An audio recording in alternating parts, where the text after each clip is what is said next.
The villages that we're focusing on is Levenhill, Burnfoot Hill and Benquat in the Doon Valley. And then in the Lugar Valley is Common Dyke and Duncorner. And then also we're right on the edge of Ayrshire, barely Ayrshire, nearly Lanarkshire. We're looking at Glenbuck as well. Glenbuck, as I say, it's on the edge of Ayrshire. It had an ironworks from the 18th century. And this picture here is actually of Glenbuck, the Grass Hill Miners' Row. So the main pit, the Grass Hill pit, closed in 1933, and by 1954 it was depopulated under the kind of housing policy that was going on in the interwar period. Levenhill and Burnfoot Hill. So the more I've been talking to people, I've found out it's mainly just they're both referred to together as the hill. So it grew to be quite a large settlement with about 300 houses eventually by the end of the century. And again, similar to Glenbuck, they depopulated about 1954 as well. And then Common Dyke, we know that just after the war, the Second World War was finishing, there were still people there, but by the end of the Second World War, they were all kind of mostly gone. And also, Common Dyke had a station that was on the Muirkirk line. And we've been given some lovely photos of the railway by one of our volunteers as well. And Duncorner, we know that has the longest row, the common row, which had 96 houses. And as the employment with all these villages, as employment, basically the pit started to close in the 1920s, 1930s, and you get people leaving and the population's going down because there's no work. So people are having to go elsewhere for works. And Duncorner's similar, start rehousing in the 1930s, and until the outbreak of war kind of disrupts the process. And then eventually after the war, the village is empty. So we want to find out more than just, the villages were there and the people left. We're looking for to make meaning of it, I suppose, might be a good way to think about it. So the project as a whole, main objective is the oral testimonies. So that's our main, kind of what we're up to. So we're wanting to create an archive, and that's going to be locally archived with the Ayrshire Archives. They haven't confirmed which building yet. They'll also be archived at the university so that students can use it as well.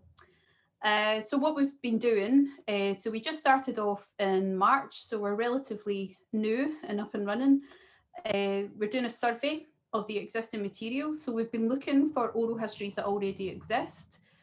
We've found a couple that particularly to do with our villages. We've seen what books are out there and also been looking at autobiographies. We've also spent a long time looking at the National Library of Scotland Maps website, trying to figure out where they are and what the villages kind of looked like.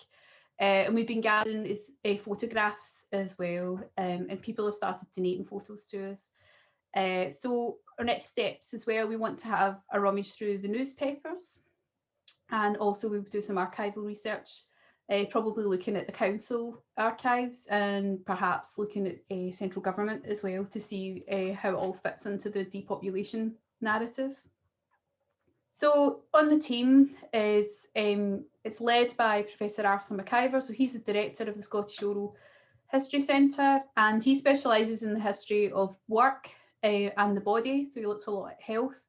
Got a book on miners' lungs, so he's quite well versed in the history of mining in the 20th century.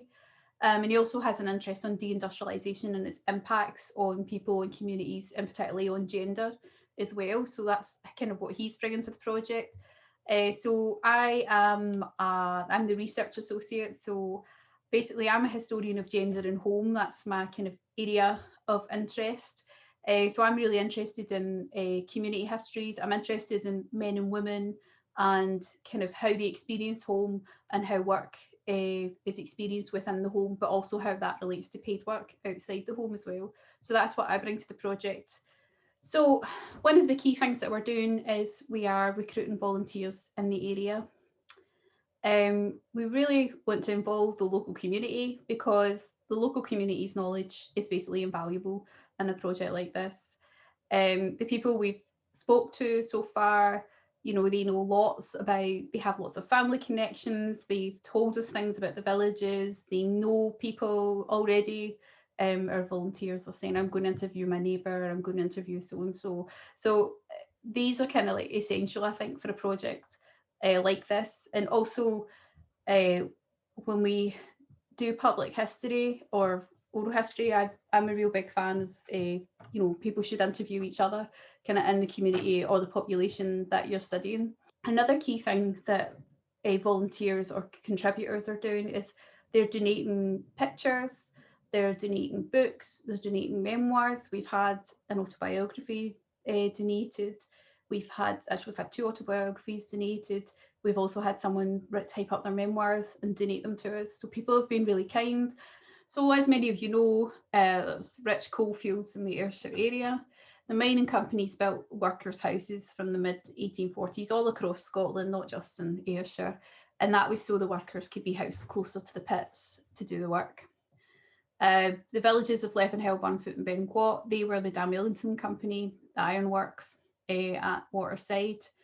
And Dunconner and Common Dyke were William Baird and Company.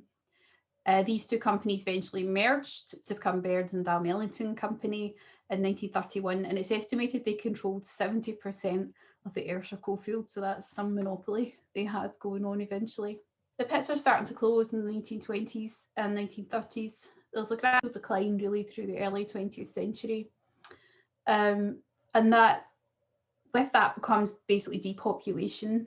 And so people are leaving. So the population is steadily dropping from a peak really in the 1890s. There's a steady drop in the populations. There are some improvements, like electricity does come to the hill. And I was speaking to a woman in Benquat today, and she was saying that they had electricity, but you could only light one light with it. And she told the story of a woman had plugged her Hoover into the light socket in the ceiling. And you can imagine it didn't go well, and all the neighbours were kind of crowding round to see if she was okay.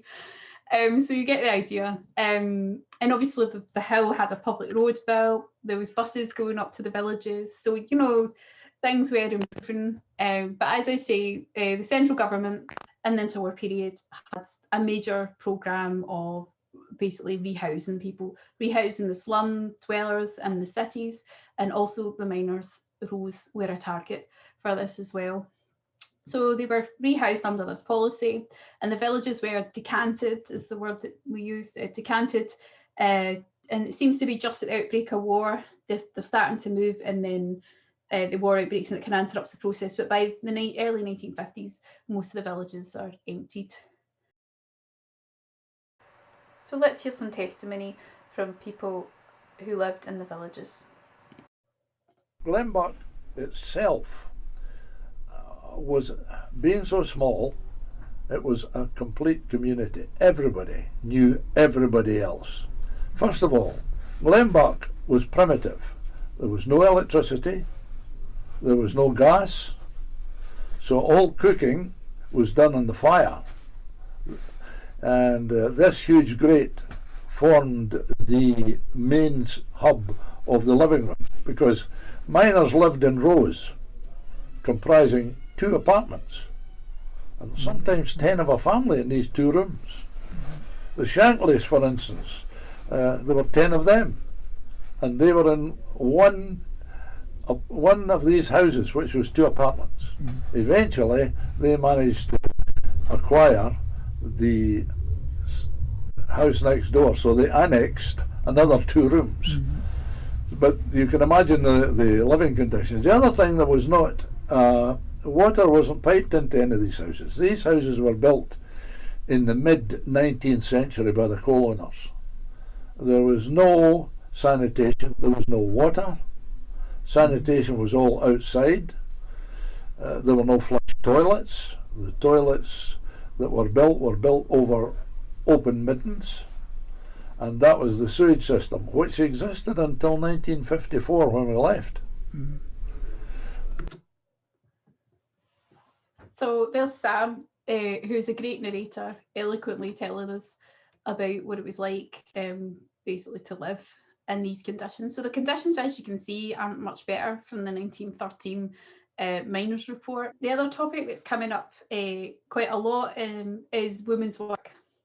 So when we're talking about the miners' village, so we're talking about the houses, and so when you live in a house that doesn't have running water, that doesn't have a toilet, that you're trying to keep a whole family in one room at all times, it creates a lot of work for women. So I've put a little bit here. This is from Alice. This is her description of the women when they were washing the blankets. She would say it was a once a year job because they were so heavy and you had to wait for a really good day. So she says it was heavy work, but it had to be fitted along with all the other work of the day. The women helped one another, usually working in pairs to get the water, taking 2 pails at a time, one in each hand. They went along to the water pumps at each end of the row. It was not as easy as turning a tap either. They had to operate the pump to get the water. Several trips of fetching and carrying were needed to have enough. So this is Alice's, in her oral testimony, which we haven't processed, or I would play for you because it's wonderful. She talks in more detail about, having to light the boiler and having to get the water hot enough. But this is wonderful illustrations that are all throughout our book as well. This is her illustration of the women helping each other to clean the blankets. And she would say that it had to be done and then they had to be dried the same day and put back in the bed because they didn't have any other blankets for the beds, because they didn't have spares, basically. And here we have Sam talking about the wash house. Every 4 houses has got an external closet in front of the house, and then but every 6 houses had a separate wash house. Now the procedure for the wash house is there's a huge cast bowl, and the housewife whose turn it is to do the washing is to go out about 4 o'clock in the morning and light the fire. So the water in this cast iron tub is going to be hot enough to do our washing. Mm-hmm. It doesn't matter what the weather's like. It's your turn for the washing. You've got to do it this week or you can't do it until next week. So these were communal. So you can see that this is a community of people who, for instance, in the long row, there was only one water pump. They go 33 houses, some of them, fill their pails with drinking water and carry it back to the house. So that was the chore, you see. And the sanitary arrangements were absolutely primitive. So again, this Sam explaining, as you can see, they still have the spoots, and Glenn Butler was only one on the long row. So again, it's building up this picture of how much work was involved in daily life. I mean, when he says people had to, go and carry, get the pails, but really it was women who were doing all this work. In 2 interviews so far, people have told us that so women, they emptied all the kind of, they would empty the midden, the toilet, they would empty that bucket, they would empty the bucket, any potties in the house. So it was all these lists of chores that women had to do every day, and these were really kind of, I was saying, I think the women must have been really strong. They must have had arms of steel with all the carrying and lifting and scrubbing that they did every day. Areas we're looking at gender and work, particularly looking at the unpaid labour of women. That's a hidden area of life that doesn't really it's hard to get at. It's not going to be written in a book, really. It's going to have to talk to people to find out what women did. We're also going to look at miners' work as well, and the impact of pit closures on kind of masculinity, so on kind of men's self-esteem and things like that. We'll want to look at health. We'll want to look and see if there's any health impacts from the housing that we can identify, and also work from either housework or already we've interviewed someone whose father had bad lungs from working in the mine and died young. And also we're interested in that power dynamic between the company and the miners, so we're looking to explore that a wee bit more.